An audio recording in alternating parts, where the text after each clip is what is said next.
Pemirsa, pemerintah memastikan layanan kesehatan bagi jamaah haji Indonesia di Madinah berjalan optimal selama musim haji 2026. Layanan ini disiapkan untuk menjaga kesehatan jamaah di tengah potensi cuaca ekstrim. Klinik Kesehatan Haji Indonesia atau KKHI Madinah beroperasi selama 24 jam setiap hari. Layanan ini memberikan penanganan cepat bagi jamaah yang mengalami keluhan kesehatan. Selain itu, petugas juga menyiagakan sistem rujukan ke rumah sakit di Arab Saudi bagi jamaah yang membutuhkan penanganan lanjutan.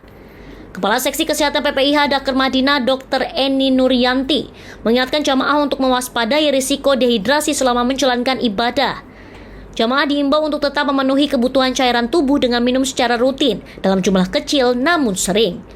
Dengan kesiapan layanan ini diharapkan jamaah haji Indonesia dapat menjalankan ibadah dengan sehat dan nyaman. Vini Auliani memberitakan dari Madinah, Arab Saudi.